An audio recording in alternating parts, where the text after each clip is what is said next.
짜잔. 안녕하십니까.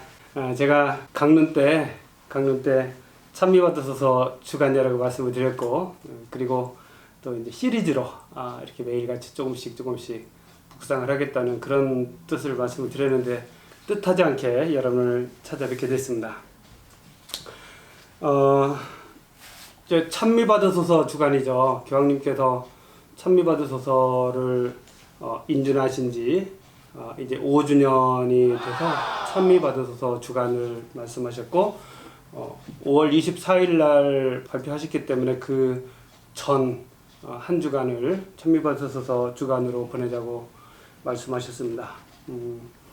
그래서 저는 여기서 무엇을 할 수 있을까를 좀 많이 고민하다가 이 책의 내용을 신자들이 좀 쉽게 알아들었으면 좋겠다는 생각이 들어서 신자들 수준이 아니고 제 수준으로 이렇게 말씀드리는데, 제 수준은 저희 어머니 LA에 계시고 이제 95 되셨는데, 저희 어머니께 설명해 드리는 그 정도의 수준으로 좀 말씀을 드리고 싶어요. 교황님께서는 이런 그 주간을 정하시면서 이 시대의 어떤 바램 이런 것들을 좀 많이 생각하셨던 것 같아요. 그리고 세상은 너무 빨리 변하고 있고, 우리가 지금 대처하지 않으면 이것을 어떻게 할 수 있는 그 시기를 놓칠 수 있다는 그런 어떤 위기감 같은 것들을 느끼시고 찬미받으소서 주간을 설정하실 것 같습니다. 제가 이 책을 읽으면서 들었던 생각은, 이거는 우리의 생각으로 이 책을 읽으면 안 되고요, 교황님의 관점에서, 또 조금 더 비약을 하면 하느님의 관점에서 봐야 된다고 생각을 해요. 왜냐하면 우리는 지금 저 같은 경우 우리 본당, 또 저 자신, 그리고 뭐 제가 살고 있는 또 대한민국, 이렇게 좀 좁은 시각을 가질 수 있는데, 교황님은 절대 그렇지 않고 모든 이 세상의 전체적인 시각을 가지고 계시고, 그리고 특히 가난한 사람들, 약자들에 대해서 많이 관심을 가지고 계셔요. 근데 우리가 보면 우리 몸도 어떨 때 좀 피곤할 때도 있고 어디가 아플 때도 있잖아요. 그런 때 보면 거기가 바로 내 몸의 중심이에요. 내가 얼마 전에 그린레이크를 좀 돌다가 갑자기 이 엉치뼈가 시린 거예요. 이거 참, 이제 거기에 맞춰서 속도를 맞춰서 걷게 되는 이런 것과 마찬가지죠. 그래서 교황님께서는 지구, 우리 모두의 그 집인 이 지구를 중심으로 생각하시고 이런 말씀하신다는 거 우리가 좀 생각하면서 이 책을 접하면 좋겠습니다.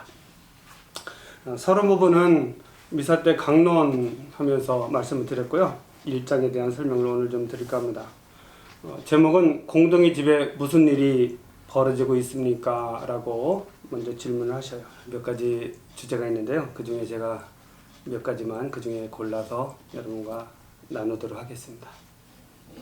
우리 공동의 집에 지금 무슨 일이 벌어지고 있는가? 인류와 지구의 변화가 지속적으로 가속화되고 있다고 먼저 말씀하십니다. 삶과 노동의 속도도 더욱 빨라지고 있다. 그런데 이러한 인간 활동이 발전해온 속도는 자연의 느린 생물학적 진화 속도와 대비가 된다, 이런 말씀하십니다.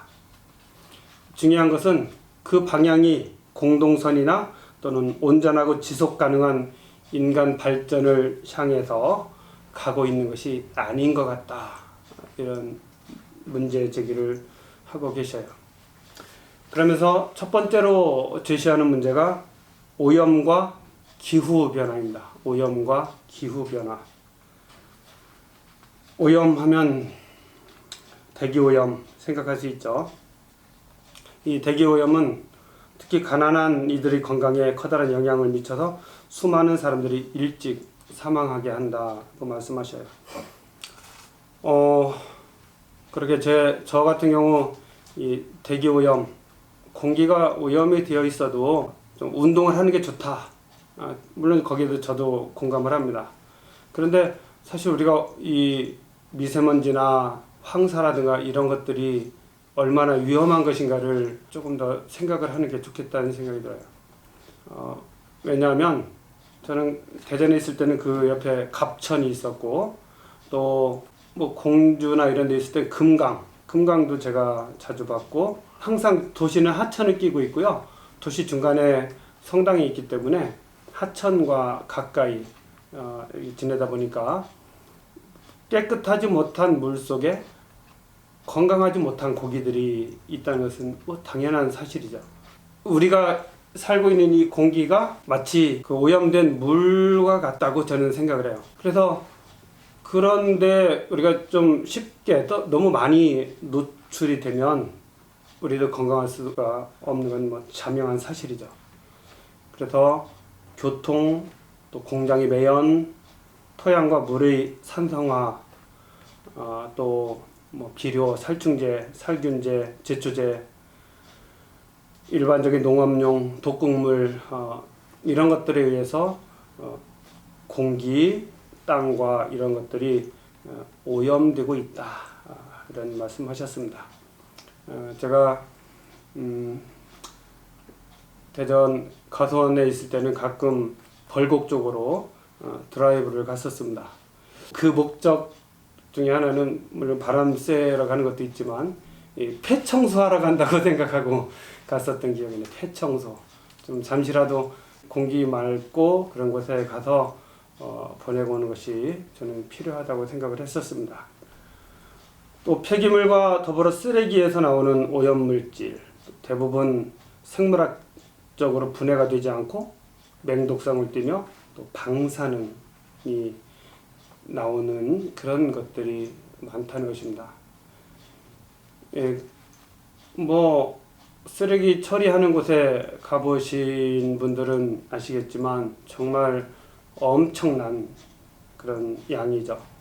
뭐 미국도 만만치 않습니다. 흔히 사람들은 건강이 돌이킬 수 없을 정도로 악화되기 전에는 아무런 조치도 취하지 않아요. 교황님께서는 그런 말씀하시면서 이렇게 엄청난 양의 쓰레기, 그리고 공해, 오염 이런 것들이 있지만 아직은 우리가 위기감 같은 것들을 많이 못 느끼고 있는 것이 사실인 것 같습니다. 이런 문제들은 버리는 문화와 밀접하게 관련이 되어 있어요. 예를 든 것이 대부분의 종이는 재사용되지 않고 버려진다. 전 세계적으로 말씀하시는 거예요. 자연 생태계는 순환이 됩니다.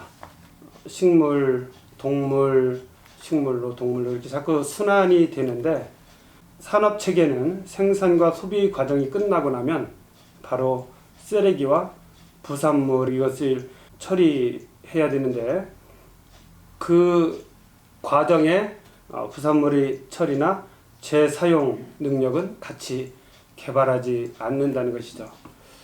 재생 불가능한 자원 사용의 최소화. 요즘 코로나 바이러스로 인해서 여러분들 많은 재생 불가능한 자원들을 사용하셨죠?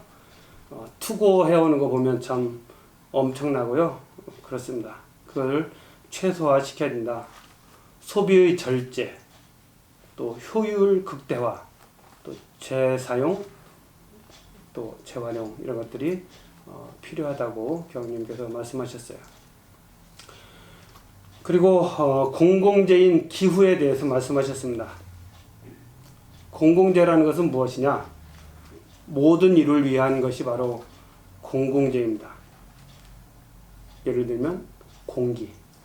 이거는 우리가 돈 주고 쓰는 것이 아니잖아요. 그냥 모든 사람이 당연히 써야 되는, 있어야만 하는 그런 것이죠. 그 중에 기후에 대해서 말씀하셔요. 기후라는 것은 단기간 동안 나타나는 기상 요소가 아니죠. 그러니까 뭐 며칠 춥고 며칠 덥고 그걸 기후라고 하지 않습니다. 단기간 동안 나타나는 기상 요소와 변화를 장기간에 걸쳐서 모아놓은 것, 이것을 기후라 그래요. 1년 내내 또는 10년, 5년 이런 주기로 어떻게 변화되고 있는가. 사실 이것이 기후입니다. 기후의 구성 요소는 태양 복사, 태양에서 오는 빛과 열이죠. 그리고 기온, 습도, 강수량, 풍속, 풍향 이런 것들에 의해서 기후가 결정이 된다고 그래요. 많은 과학 연구는 최근 수십 년간 지구온난화가 대부분 인간의 활동과 무관하지 않다고 이야기하고 있습니다. 이산화탄소 또는 메탄, 산화질소와 같은 화학 물질들의 농도가 매우 짙어졌기 때문에 주로 발생하게 됐다는 그런 사실을 우리가 많이 알고 있는 것이죠.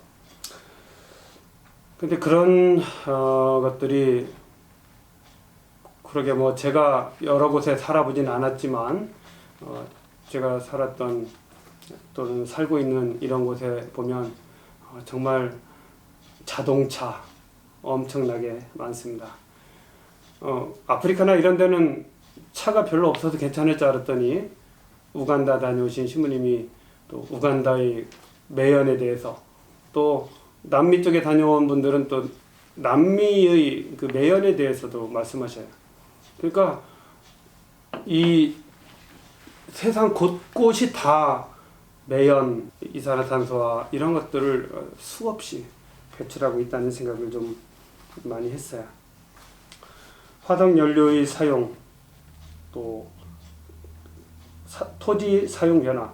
화석연료는 뭐 우리가 잘 알죠. 석탄이나 석유나 이런 것들을 이용하는 것이고, 또 토지 사용 변화라는 것은 밀림을 없애고 거기에 농사를 짓는 이런 것들이 이제 토지 사용 변화죠. 농사를 목적으로 산림 파괴 이런 것들이 증가하고 있고, 그래서 우리가 먹고 있는 이 먹거리들이나 이런 것들이 좀 사실 잘 살펴봐야 돼요.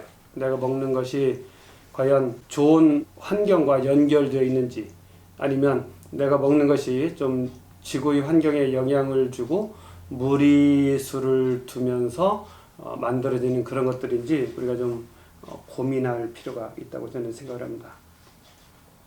극지방과 고지대의 빙하가 녹아내려 매우 위험한 메탄가스가 배출이 되고 있어요. 냉동되었던 유기물이 분해되면 이산화탄소가 배출이 증가한다고 합니다. 그러니까 우리가 동토층이라고 하는 극지방, 또 고지대의 만년설, 빙하 이런 것들이 녹으면서 그 안에 함께 있었던 그런 가스들이나 이런 것들이 많이 배출이 되고 있다는 것이죠. 그래서 지구온난화, 이것은 지금 우리가 생각하는 것보다 훨씬 더 심각한 단계에 와 있다. 아주 서서히 진전이 되기 때문에 우리는 그렇게 급하지 않다고 생각을 할 수 있는데, 그렇지 않다는 것이 교황님의 관점입니다. 대부분 가난한 이들이 온난화와 관련된 현상에 특별한 영향을 받는 지역에 살고 있어요. 아프리카나 이런 그 중남미나 가난한 나라들은 특히 더 이 지구 온난화의 영향을 많이 받고 있다고 합니다. 더 많은 자원과 경제적, 정치적 힘을 지닌 이들은 대부분 문제를 호도하거나 그 증상들을 감추는 데 관심을 두고 있는 것으로 보입니다. 그러니까 그런 문제들을 나와는 무관하다라고 생각을 하는 경우들이 많이 있죠. 근데 이제 지구상의 어떤 문제도 나와 무관한 것은 없다는 생각을 저는 좀 많이 하게 돼요.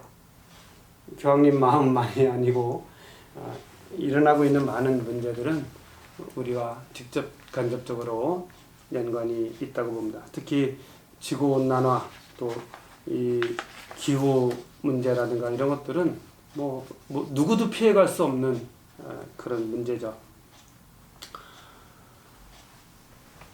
다음으로 교황님께서는 물의 문제를 다루십니다. 물. 그래서 지구 착취는 이미 그 한계를 넘어섰지만 우리는 여전히 빈곤 문제를 해결하지 못하고 있습니다. 특히 물에 관한 문제죠. 근데 저는 자주 이런 생각을 해요. 보통 어떤 문제가 있을 때 당사자가 아니면 빠지라고 이야기를 합니다. 당사자가 아니면 빠져라. 근데 보통 당사자들은 소수이고 약자들입니다. 그들은 스스로 자신의 목소리를 낼 수 없고 그 문제를 해결할 수 없는 경우가 너무 많아요. 우리도 내가 몸이 아프면 스스로 나 자신을 고치지 못하잖아요. 누군가의 도움이 필요하고 의사의 도움도 필요하고 내가 가난하고 힘들 때 스스로 그걸 벗어날 수 없기 때문에 그렇게 되는 겁니다. 기후 문제도 마찬가지, 또 물의 문제도 저는 마찬가지라고 생각을 해요. 특히 깨끗한 식수가 중요한 문제라고 교황님께서 말씀하십니다. 우리 가끔 사진이나 또 방송에서 보게 되죠.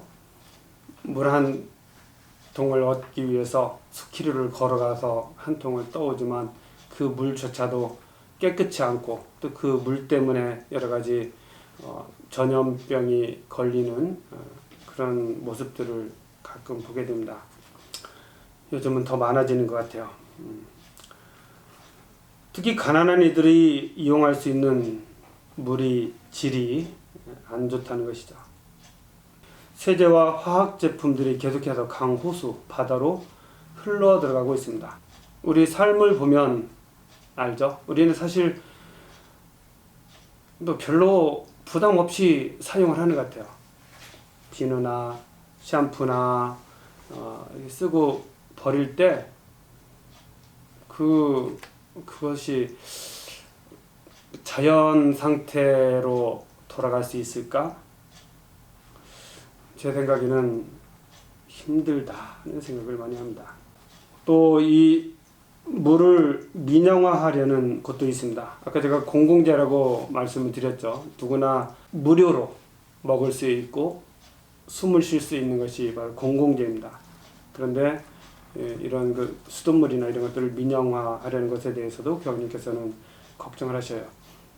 안전하게 마실 수 있는 물에 대한 접근권은 기본적이며 보편적인 인권이라는 것입니다.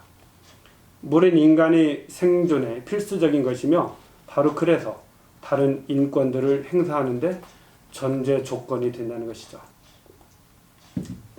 좋네요. 다음으로 이제 교황님께서 말씀하시는 것은 생물 다양성의 감소입니다. 지구상에 참 많은 생물들이 있죠. 인간은 그 중에 한 종일 뿐입니다. 숲과 산림지대의 손실은 생물 종들의 감소로 이어집니다. 제가 어렸을 때 보면 숲에 참 많은 곤충들이 있었어요. 참나무 숲에 있었던 풍뎅이라고 해요. 충청도에서 풍뎅이, 또 집게벌레, 하늘소, 이런 거는 나무마다 있었습니다. 나무마다. 근데 지금은 일체 그런 것들을 전혀 찾을 수 없는 건 아니겠지만 옛날에 그 많던 것들이 다 어디로 갔는지 사라졌습니다. 생물 종들은 식량만이 아니라 질병 치료와 여러 용도로 사용될 수 있는 매우 중요한 미래 자원이 될 수 있습니다. 해마다 수천 종의 동물과 식물들이 사라지고 있습니다. 이것들은 영원히 사라져버려 우리가 전혀 모르게 되고 우리 후손들은 전혀 보지 못하게 될 것입니다. 좀 심각한 상태는 북극곰 이런 것들을 보면 알게 되죠. 그리고 교황님께서는 우리가 그렇게 할 권리가 없다라고 말씀하셔요. 우리에게는 그렇게 할 권리가 없다. 포유 동물들, 조류들 이런 것들도 영향을 받고 있죠. 지구온난화로 인해서 요즘 잎이 다른 옛날보다 좀 빨리 나오는 경향이 있습니다. 꽃도 일찍 피고 어떤 때 겨울에도 개나리가 펴 있고 이런 일들이 있죠. 그렇게 되다 보니까 곤충들이 거기에 맞춰서 나오질 못하게 되고, 그러면 새들이 새끼를 낳는 시기가 그 곤충, 그 애벌레를 잡아먹는 시기와 거의 맞춰져 있는 것으로 저는 어느 정도 알고 있는데, 그런 것들이 모두가 다 흐트러지게 되는 것이죠. 그러면 새들도 영향을 받게 되고 멸종 위기까지 갈 수도 있다는 것이죠. 그래서 어떤 환경 영향 평가를 하게 될 때 생물 다양성에 미치는 영향에 대한 것도 신중하게 연구를 해야 된다. 이런 말씀을 교황님께서 하셨습니다. 생태계 보호를 위하여 앞을 멀리 내다볼 수 있어야 된다고 말씀하셔요.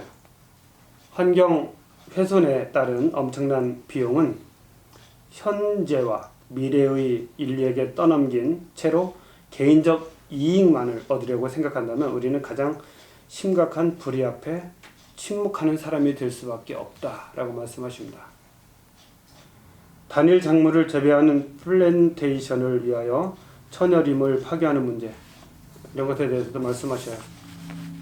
농사를 짓기 위해서 그 많은 밀림들 이런 것들을 파괴하면 우리가 여태까지 파악하지도 못했던 많은 것들이 사라지게 되고, 그것은 어디엔가 우리의 그 지구에 큰 영향을 미친다.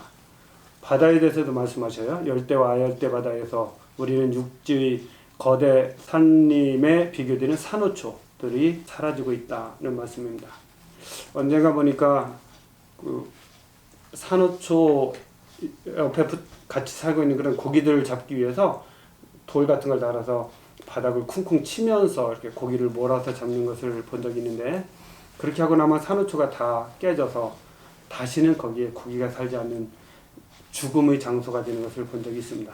그리고 인간 삶의 질의 저하와 사회 붕괴, 이제 그런 그 자연의 훼손이 인간의 삶과 연결이 되어 있다는 말씀을 교황님께서 하십니다.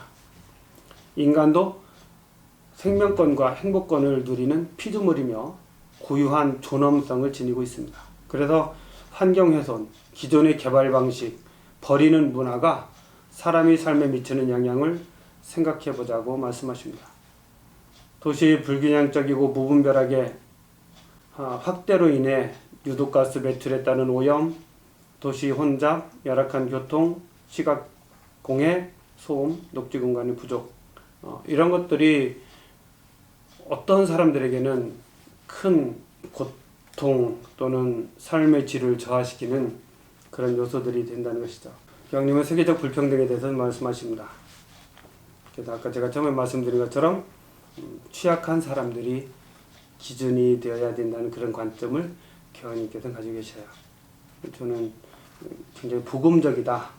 모든 것이 정리되고 나서 보면 소외된 이들의 문제는 가장 뒷전으로 밀려나 있는 것을 발견하게 된다. 그래서 정의의 문제는 환경에 관한 논의에 결부시켜 지구의 부르짖음과 가난한 이들의 부르짖음 모두에 귀를 기울이게 해야 한다고 말씀하십니다. 우리가 음식을 버리는 것에 대해서도 말씀하셨어요. 음식을 버리는 것은 마치 가난한 이들의 식탁에서 음식을 훔쳐온 것과 같다라고까지 교황님이 말씀하셨습니다. 이제 제가 말씀을 드리고 싶은 것은 여기 59항에 이런 말씀이 있습니다.